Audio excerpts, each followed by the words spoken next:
Gloria al Eterno, bendito sea el nombre de nuestro Señor.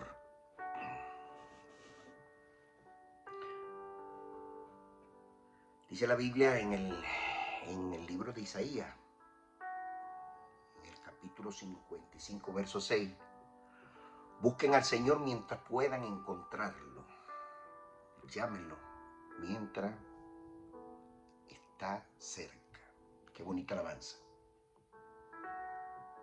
Gloria al Eterno. Bien, hoy voy a hablarle de un tema aparentemente controvertido, donde muchos de los ministros, sobre todo en el medio cristiano, han estado errados por no educarse en esta materia. Nos hemos empeñado en seguir cristianos que son especialistas en tergiversar la verdad. YouTube de la fe. Y los vemos en las grandes cadenas de televisión y creemos que así se hace sin investigar en la Biblia. Y me estoy refiriendo al tema controvertido, el aceite de la unción. O la unción del aceite para ungir, valga la redundancia, ministros, enfermos, para ungir instrumentos, lugares, etcétera, etcétera, etcétera. Es importante que conozcamos primero el origen de dónde viene el aceite de la unción. ¿Quién hacía el aceite de la unción? ¿Quién ordenaba que se hiciera el aceite de la unción? ¿Quién era el intermediario entre Dios y el experto para la fabricación del aceite, para dar instrucciones precisas, pormenorizadas, detalladas? Todo eso tenemos que preguntárnoslo, porque todo eso tiene trasfondo bíblico. Nada está ahí por casualidad. Entonces, en ese orden de ideas, entonces yo quiero compartir con ustedes, ¿verdad?, lo que está a la luz de las Escrituras. Y en este viaje, que quiero que me acompañe, porque volar solo no puedo, yo necesito que usted preste mucha atención, porque esto le va a impactar en su ministerio. Y va a impactar, por supuesto, en sus prédicas. Mañana, cuando usted empiece a predicar sobre el tema, se va a acordar de lo que está escrito en la Biblia y, por supuesto, el aporte de este humilde servidor que está frente a la cámara de ustedes. El aceite de la unción de los reyes, o para los reyes y para los sacerdotes, inicialmente para los sacerdotes, después para los reyes, está plasmado en el libro de Éxodo, en el capítulo 30, del 23 en adelante, llega hasta el 33.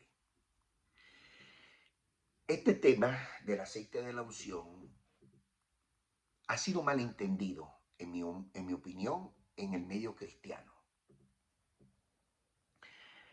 Mire, es necesario prestar muchísima atención a las instrucciones para saber de dónde viene todo este misterio. Está intrínseco todo este misterio en la composición y la imposición.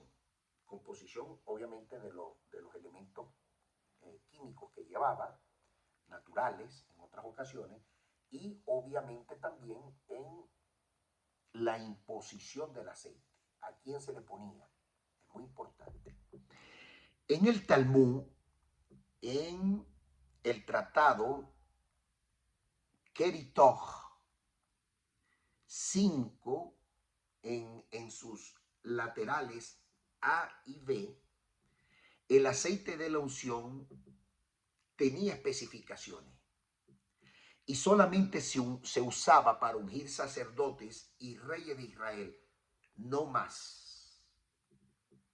No se podía utilizar para otras personas, so pena de muerte, es evidente.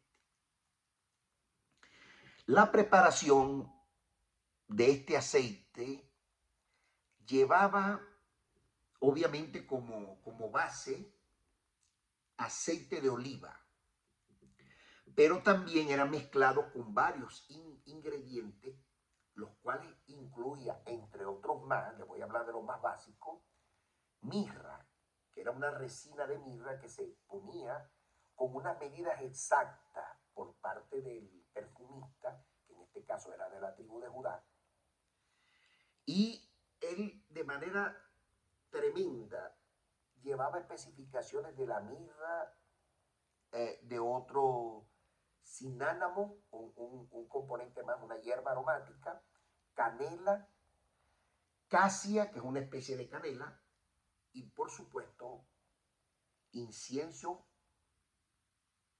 polvo de oro y mirra. Bajo ese concepto preparaban el aceite de la unción para determinado fin. Cuando era para un sacerdote llevaba unas especies únicas. Cuando era para un rey llevaba otro tipo de especie. Cuando era para consagrar instrumentos para el templo, otro tipo de especie y otro tipo de medida. En el caso de los reyes y los sacerdotes, llevaba cada uno especie. Una vez ungido el elegido de parte de Dios, ese aceite tenía que romperse, tenía que desaparecerse. Nadie más podía oler ese aceite sino el preparador, en este caso, el perfumista, el sumo sacerdote y la persona que había sido elegida por Dios para untarle el aceite. Si un tercero no involucrado ¿cómo es que en esta ecuación matemática de 3, sumando 3 al Dios viviente, son 4. Si un quinto venía a olerlo, ese quinto era cortado del pueblo de Israel, es decir, moría. No solamente él, moría el perfumista y moría el sumo sacerdote. Era muy delicado, lo que en consecuencia el perfumista, una vez que le entregaba al sumo sacerdote, le pedía al sumo sacerdote que en la desaparición del aceite fuera efectivo. Por lo general, rompían con unas piedras especiales. Muchos de los targumistas llegan a afirmar que utilizaban la piedra del sumo sacerdocio que estaba detrás de el efod, llamada Urín y Tumín. Utilizaban esas piedras, rompían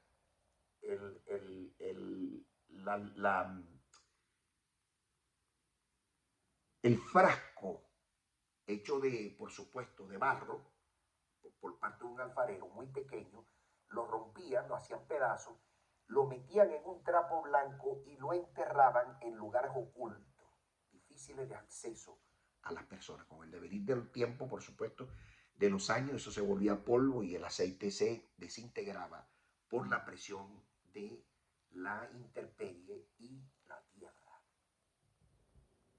El aceite, la cantidad específica se mezclaba con otros ingredientes, por supuesto, y allí se usaba con ocasiones determinadas, que la Biblia dice que fueron en 2 partes, solo en 2 procesos, cuando se utilizaba para ungir a un rey y a un sacerdote. Generalmente eran reyes y obviamente eran sacerdotes. Pero en la Biblia registra que solamente Dios hizo 2 procedimientos donde ungió a una persona escogida como sacerdote y como rey de un determinado lugar. Esas 2 personas fueron Melquisedec, rey de Salem, que la Biblia y los rollos del Qumran así lo determinan, que era Sem, hijo de Noé, quien fungió como sumo sacerdote por orden del cielo. En el orden de Dios le dijo, tú serás sacerdote. Cuando Sem se constituyó sacerdote, su sacerdocio no tenía fin en la tierra. Ungido por el mismo Dios, y se prepararon especies aromáticas exclusivamente para él. para Zen, que se le puso el nombre de Melquisedec, que fue el que preparó en la yeshiva de la época a Abraham.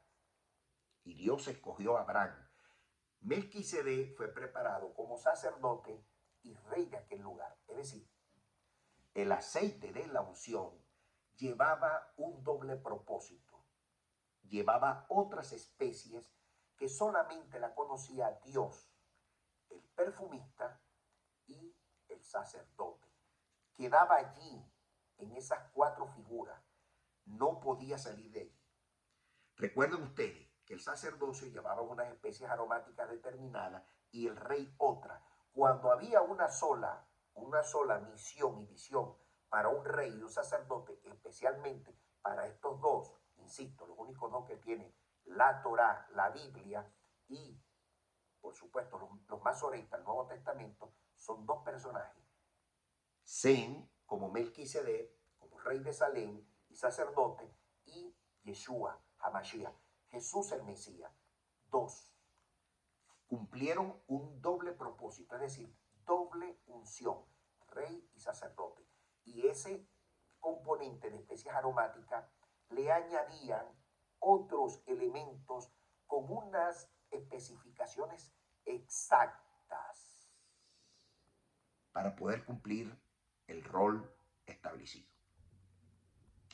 En este tratado, en el tratado Keritó del Talmud, en el 5a y 5b, allí dice los talmunistas que la mezcla de la preparación, entre otras cosas, le voy a leer, decía, la mirra tenía que llevar 200 shekel. Era una resina aromática que se extrae de una planta llamada mol, con pipura mol. Exactamente la medida que iba ahí dentro del aceite de la oliva era 200 shekel. Es una medida que ellos utilizaban, por supuesto, en su cultura, donde tenía que ser exacta. Cinamomo, 500 shekel. El cinamomo es una especie aromática que se extrae de una corteza de un árbol llamada Cinnamomum verum. La otra era canela, llevaba 500 shekel. Era una canela de una especie aromática que se extrae de la corteza de un árbol llamado Cinnamomum cheislanicum. Por eso es importante, mi hermano, mire, es importante leer los tratados, la jurisprudencia judía, porque si no usted no sabe, porque la Biblia no lo recoge. Los tratados son como especie de las leyes explicativas, los códigos orgánicos de las especificaciones que faltan en la ley principal, en este caso en una constitución si lo compararemos desde la perspectiva del derecho. Llevaba también casia, 500 shekel. La casia es una especie aromática que se extrae de una corteza de un árbol llamada Cinnamomum cassia. Y por supuesto el aceite de oliva, que era un chin pequeño, como agarrar una cuchara y poner en una cuchara pequeña, evidentemente, un poco en la parte superior, ¿verdad? Un chin, más o menos así. Ellos lo agarraban con estos dedos y lo marcaban de esa forma. Tenía más o menos el estándar de la medida, que era el componente principal para el aceite de la unción. Entre otras cosas, el Talmud proporciona muchísima información en relación a la precisión. El experto en la materia, por designación de Dios, tenía que ser de la tribu de Judá. De ahí más nadie. De la tribu de Judá eran los perfumistas. Yo quiero contar algo aquí muy importante. Los grandes perfumes que están en el mercado, que hoy se ven en dinero muchas veces cuestan hasta 5.000, 10.000 dólares un frasco de perfume. Si usted investiga, usted se va a dar cuenta que esa gente que está haciendo esos perfumes son judíos. Y por lo general son de la tribu de Judá. Porque Eso fue un don que Dios le dio a estos perfumistas que hasta el día de hoy se conservan. En Éxodo, en el capítulo 30, como les dije, del 23 al 33, allí existen cualquier cantidad de especificaciones de cómo se tenía que hacer el proceso para ungir al sumo sacerdote. En este caso, Aarón y a sus hijos.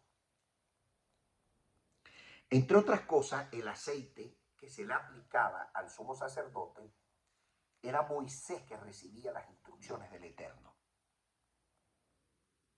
Moisés hablaba 24/7 con Dios. Moisés no necesitaba antesala. Moisés conversaba con Dios y Dios le decía, mira, prepárate un aceite, y le daba las proporciones. Él era que se llama a su hermano Aarón. Y después que el aceite estaba presentado delante del Eterno, el único que podía entrar al lugar santísimo 24/7 era Moisés.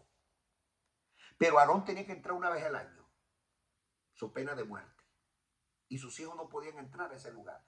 El único que se daba ese tupé era Moisés, que era amigo de Dios, pues. Y Moisés le dio las instrucciones tácitas y le enseñó el oficio al perfumista que fue escogido, porque Dios mismo se lo dijo a Moisés, que escogiera a alguien en especial de la tribu de Judá. A ese lo vas a enseñar. Moisés no solamente enseñó al perfumista, sino también enseñó a Aarón el procedimiento, cómo se hacía. Y una vez preparado el aceite de la unción para ungir al sumo sacerdote, se tenía que poner un poco de aceite en su cabeza, que es la parte frontal, en la oreja derecha, en el óvulo de la oreja derecha, aquí, un poco, en el dedo derecho y en el dedo del pie derecho. Entre otras instrucciones que están ahí en la Biblia, que usted tiene que leerlo, por supuesto, porque no me da tiempo leérselo, se tenía que hacer de esa manera y se tenía que cumplir de forma tácita lo que Dios establecía en la palabra allí en Éxodo 30 del 23 al 33. Eso mismo pasó con Jesús el Mesías. La diferencia estaba que en el caso de Melquisedec, es decir, Sem, el hijo de Noé, no se hizo de niño. En el caso de Jesús se hizo de niño el procedimiento. Es decir, los dos personajes que aparecen en la Biblia, específicamente en Mateo capítulo 2 y Lucas capítulo 2, uno aparece como pastores y los otros aparecen como magos, que está muy mal interpretado de paso, muy mala traducción. Ahí debería estar donde dicen pastores, que está correcto la palabra roe, que eran los que enseñaban al pueblo, los que cuidaban al pueblo, eran los sacerdotes del lugar, en el caso de los pastores. Y de eso hace el Talmud una explicación extraordinaria. Pero los mismos personajes en esa historia, de la historia del nacimiento del Mesías, del rey Mesías, son, escuche con detenimiento, los pastores y los tres reyes magos que hablan, o los reyes magos, porque no hace especificaciones de número, eran un sacerdote de la tribu de Leví, un perfumista de la tribu de Judá y un ángel. Esos eran los tres personajes que registra los tratados y la jurisprudencia judía. En la Biblia, el ángel es una persona como usted y como yo, no tienen alas. Y eso lo refiere cuando Lot lo fueron a buscar para sacarlo de su casa. Los personajes que estaban allí eran ángeles. En la Biblia, cuando dice una estrella, se refiere a un ángel comisionado por Dios para que Dios opere en consecuencia. En el caso del Mesías, esa era la misión. Entre otras cosas, el perfumista llevaba dentro de sus comisión polvo de oro, mirra e incienso y las especies aromáticas para preparar el aceite de la unción por la cual se iba a ungir al rey Mesías y al sacerdote para siempre en el orden de Melquisedec. Es decir, el aceite llevaba doble porción. Doble porción. Y se tenía que ungir, por supuesto, el niño en la cabeza, en el lóbulo derecho de la oreja, en el dedo derecho de su mano y en el pie izquierdo, para que se le pudiera consagrar como sacerdote y como rey de Israel. Hasta el día de hoy, el último rey, el último sacerdote es Jesús el Mesías. No hay más, se acabaron. Ya el aceite llegó hasta allí. Hacer aceite y ungirlo sobre la cabeza de un pastor para consagrarlo en una mega iglesia, eso es un desconocimiento del tamaño de la tierra. Y yo lo he visto mucho aplicar. He visto cómo agarran una jarra de aceite y se la tiran encima al pobre pastor que ni sabe lo que está haciendo, y el que lo está haciendo es un ignorante del tamaño de la tierra. Perdone que lo diga así, pero al pan, pan y al vino, vino. Las cosas hay que decirlas por sus nombres y poner los puntos sobre las i. Yo he sido muy criticado por la manera de enseñar, pero no tengo otra forma de decirlo. No se puede perfumar el estiércol, porque el estiércol, así le metas el mejor perfume, va a expirar su olor. Bendito sea el Eterno. En el Talmud, el sacerdocio se le conoce como Coanim, y eran considerados los pastores del rebaño. Por eso es que allí usted va a conseguir en Lucas y en Marcos pastores y otros que lo enfocan como mago, pero en la parte de mago era Jajam, que eran los sabios del pueblo. En el caso del perfumista era un Jajam, sabio para el oficio, experto en la materia. Y en el caso del sumo sacerdocio es un Jajam que enseña la Torá de manera eficiente, sin cortes de ninguna naturaleza. En hebreo se llama Roen. El Talmud utiliza en este particular varias metáforas, es decir, parábolas. El pastor dentro del sumo sacerdocio son líderes espirituales. Hoy, como no existe templo en Israel, la función del pastorado la hace el rabino, que estudia Torá y sirve y funge como guía espiritual, porque no hay sacerdote. De hecho, de las 613 mitzvot que tiene Dios, solamente se cumplen 70 al día de hoy, porque falta la locación, el templo, no existe. Y eso lo dice Maimónides, uno de los más consagrados, sabios que tiene el pueblo judío para estudiar. De manera que hoy no existe sumo sacerdote, porque el último fue Jesús. Y no puede ser plagiado. Oiga eso. El último rey es Jesús. No puede ser plagiado. Por eso es que usted ve que en Israel no existen reyes. En todo caso, el que ocupa la magistratura de todo el colectivo allí es el primer ministro, Netanyahu, hoy en día. Pero no puede haber rey en Israel, porque ese es un cargo que se le dio al Mesías, a Jesús el Mesías, como un cargo vitalicio, perpetuo, que no tiene fin. Y esa es la razón. También aquí en el Talmud menciona a los sacerdotes como cuidadores del rebaño, pastores del rebaño, para guiar al pueblo y alertarlo de los peligros que se avecinaban. Por eso que ellos en la tierra prometida son muy útiles en Israel. Así lo dice el Talmud en el Tratado Yoma 23a. Lo que en consecuencia en esta metáfora que estoy tratando de describirle, el pastor lo describe Dios como el cuidador del pueblo. Salmo 23, verso 1 al 4. Isaías 40, 11.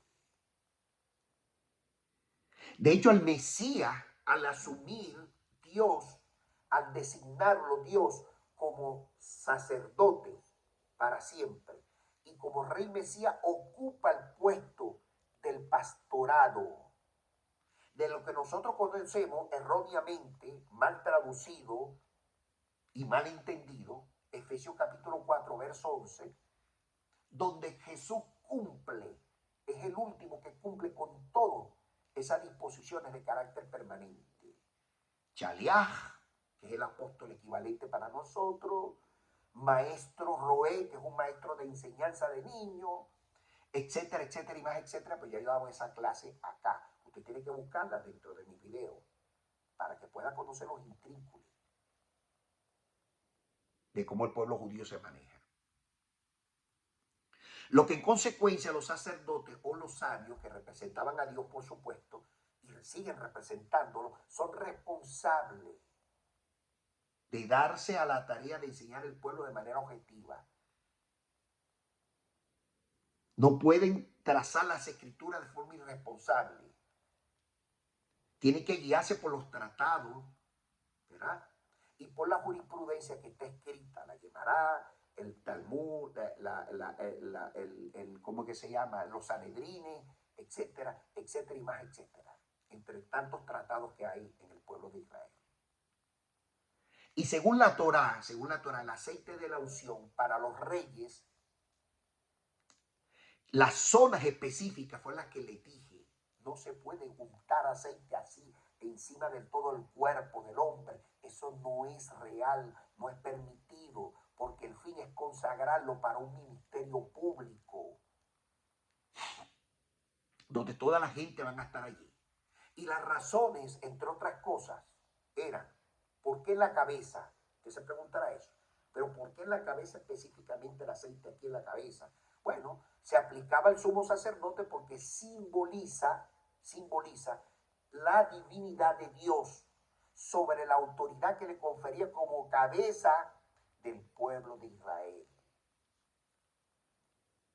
Por eso es que el apóstol Pablo, usted lo va a escuchar diciendo que Cristo, es decir, el Mesías, pues está hablando en griego ahí, el Mesías es la cabeza del cuerpo de todos nosotros, del cuerpo de Dios aquí en la tierra. En este caso se refería a la sinagoga porque las iglesias no existían. Decir eso es anacronismo histórico. Y usted es muy inteligente para que yo le esté mintiendo. La iglesia surge 430 años después, 318 con el convenio de Constantinopla y después en el 325 con el emperador Constantino y se crea la iglesia como hoy la conocemos. ¿Por qué en el purgar de la mano derecha? Usted se preguntará. Bueno, porque la mano derecha simboliza la bendición de codiarse con el pueblo, de estar cerca del pueblo, las acciones sagradas. Por eso es que el Mesías está a la mano derecha de Dios, resucitado hoy en día. La mano derecha en el pueblo de Israel tiene una simbología tremenda, porque representa que tú vas a cuidar bien. Esa es la primogenitura, que vas a hacer el trabajo de manera responsable. Capacidad y acciones sagradas para bendecir al pueblo, para bendecir a tu familia, etcétera, etcétera, y los etcétera son grandes. En el pie derecho, en el dedo gordo, ¿qué significa o qué simboliza? Simboliza la senda de justicia en la cual tienes que caminar, en la integridad, en la santidad, en la purificación, porque tu día empieza con el pie derecho, no con el izquierdo. Por eso es que se consagra allí. Y una vez consagrado, hermano, no puede este hombre cometer ningún tipo de desviación en la senda de justicia que va a transitar. Algo increíble. De manera que con feliz autoridad y poder espiritual prepararlo para las cosas sagradas, para bendecir al pueblo y simbolizar esa conexión con Dios, algo serio, no es algo relajado. Por eso es que Éxodo 29:20 y Éxodo 30:35 hablan específicamente en el Talmud que el aceite de la unción, el experto tenía que ser un hombre conocedor con proporciones milimétricas para que el aceite tuviera la unción para la consagración del sumo sacerdote.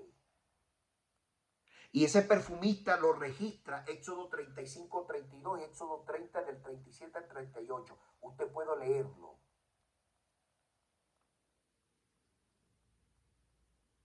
No podía oler ese perfume otra persona. Y las instrucciones era evidente que las recibía primero Moisés como profeta. Y al recibir las instrucciones, Dios le dijo, escógete a Besaleel o Besaleel. Besaleel sería la traducción exacta al español. De la tribu de Judá. Y lo vas a designar de manera perpetua, que él le enseña a sus hijos, los hijos de sus hijos, los hijos de sus hijos, hasta que se acabó el sumo sacerdocio. Y eso acabó precisamente con la destrucción del primer templo, cuando Nabucodonosor volvió eso papita, manitos, todo. Después más adelante lo levanta Edras, pero ya no había sumo sacerdocio allí. Tenía que ser de la tribu de Leví. Porque eso empezó un desastre, hubo soborno, hubo desviaciones, el enemigo pues metiéndose en medio de aquello. Cuando Jesús estaba caminando en medio del templo, Jesús era de la tribu de Judá, y los que estaban en el templo, en el sacerdocio, haciendo sacrificio de animales, que ya no estaba autorizado para eso, no eran levitas, eran edomitas, cisjordanos, hoy en día, árabes cisjordanos. Es decir, Caifás y Anás no eran judíos, eran edomitas, que los edomitas vienen de una mezcla entre Esaú y la primera hija de Ismael, el hermano de, por supuesto, del segundo hijo, que es el hijo de la promesa, Isaac.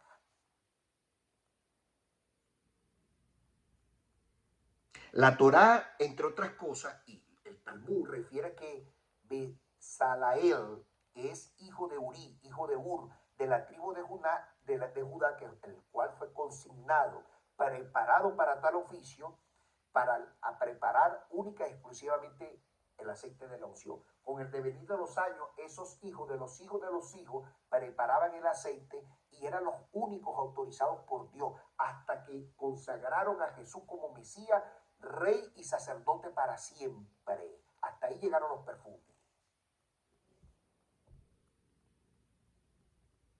La tradición cristiana lamentablemente actúa de manera muy alegre porque no están leyendo, los pastores no están preparados, ellos leen pero agarran un retazo de aquí, un retazo de ahí, hacen un arroz con mango y creen que lo están haciendo muy bien, cuando la información está en la Torá, está en el Talmud, está en la Guemará, está en el Zohar, está en todos los tratados, las jurisprudencias judías que determinan cómo, cuándo, dónde y por qué se tienen que hacer las cosas. Hay muchos que llaman dentro de las comunidades a consagrar ministros, bueno, y le echan cualquier cantidad de aceite cuando el aceite se junta nada más para los enfermos. Hoy en día la única manera de consagrar un líder es con imposición de mano, porque el último fue el Mesías. En la mayoría de las comunidades judías, la ordenación incluso de un rabino se hace con imposición de mano. Se llama Shemijá. Y hay un grupo de rabinos que vienen y ponen las manos sobre la cabeza del hombre. Igualmente tiene que aplicar para el pueblo protestante, para los cristianos evangélicos. Si no lo hacen así, está nulo de toda nulidad. Pero es imposición de mano, no se pone aceite. Eso no es visto bien por Dios. Es ignorancia.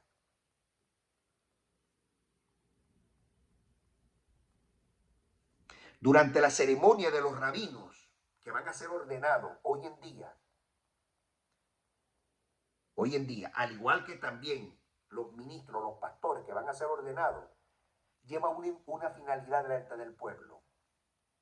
Que el hombre tenga un testimonio, bueno, de consagración.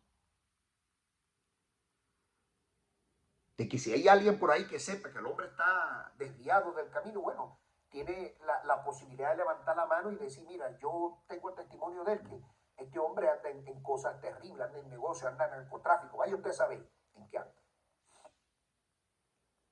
Pero la imposición de manos es un acto simbólico que transmite autoridad de parte de los que están ahí. Tenga cuidado quien le vaya a poner la mano en la cabeza.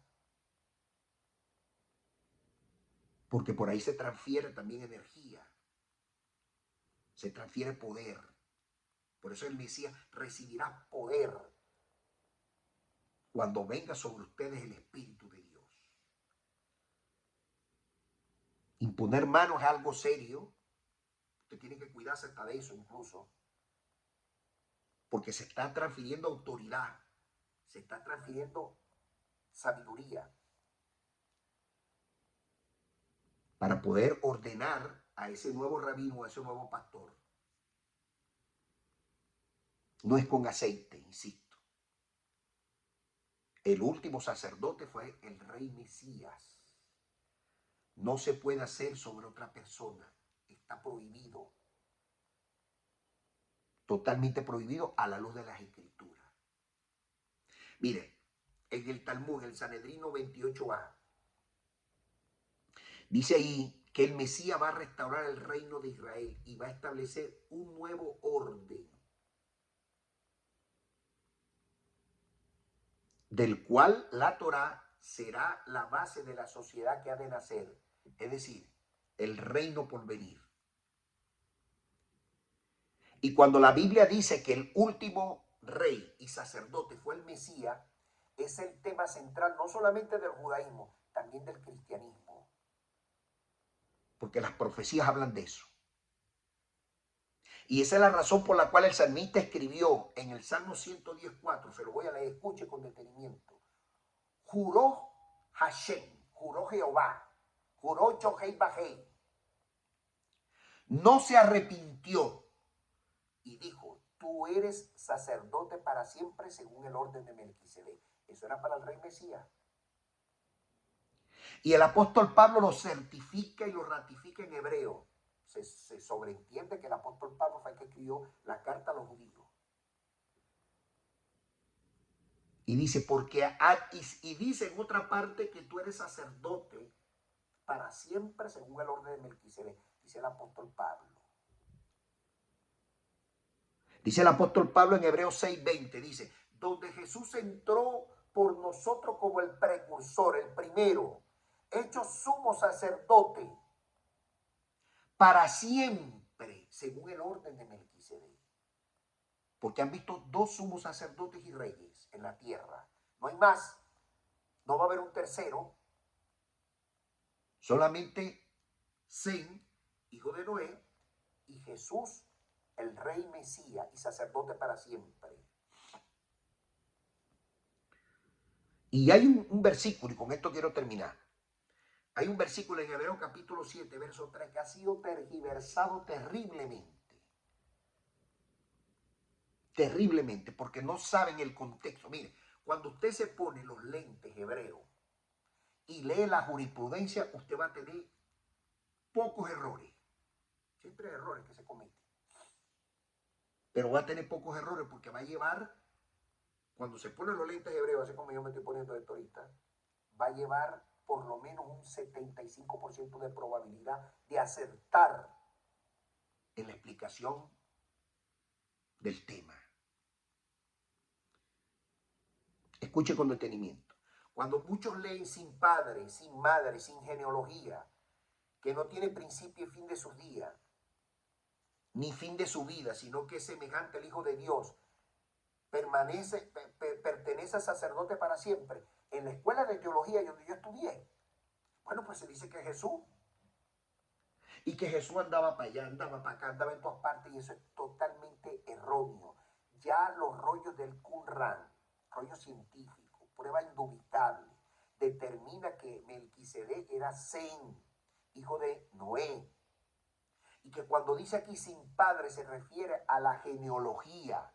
No traía la genealogía de los levitas, porque no se había nombrado en ese momento.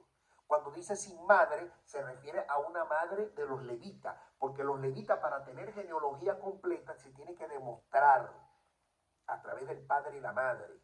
Cuando dice allí que no tiene principio ni fin, es la designación que viene del cielo, por designación de Dios, porque Dios designó a los levitas como perpetuos administradores, como sumos sacerdotes administradores en el templo y en el tabernáculo también. Ni fin de día, sino que es hecho semejante al Hijo de Dios. Aquí se está refiriendo a Jesús. A eso se está refiriendo. Ahí no está diciendo Dios que tanto Melquisedec, es decir, Sem y Jesús llevaban la misma dimensión, la misma designación del cielo. Lo que en consecuencia ambos ministerios iban a trabajar en paralelo. El ministerio del sacerdocio de los levitas y el ministerio del sacerdocio para siempre, según el orden de Melquisedec, iban a trabajar en paralelo, pero que el que iba a ser perpetuo para siempre, porque el de los levitas tiene fin cuando se mueren. Pero en el nuevo milenio, cuando venga el Mesías, que le entregue el reino a Dios, para que Dios sea todo en todo, solo dice Primera de Tesalonicenses, entonces el Mesías sigue siendo el sacerdote de todos nosotros, incluyendo de los levitas. Oiga eso. Por eso es que dice allí, termina diciendo, permanece sacerdote para siempre, es decir, sin fin. Hebreos capítulo 7, verso 3. Bendito sea el Eterno. Amados, he terminado con este maravilloso tema. Este es un tema, hermano, que nosotros, mire, si usted es una persona temerosa de Dios, ponga a rodar este video, envíeselo a los pastores. Ya es tiempo de no cometer tantos errores. Yo he visto cómo alegremente utilizan el aceite para todo, hermano. Y eso no puede ser. Hay maneras de utilizarlo para otras cosas, que no es el tema de hoy. Pero no para ungir ministro. No está permitido. Ni está para ungiendo cosas por allí como consagradas para la iglesia. Eso es totalmente nulo, eso es satánico, eso es brujería cristiana, hermano. Abra los ojos, intrúyase, lea. Busque a Dios en oración para que cada día seas un mejor cristiano, un mejor pastor y por ende un mejor rabino. Que la paz del Señor, que sobrepasa todo entendimiento, nos alcance a todo el día de hoy. Paz a vosotros.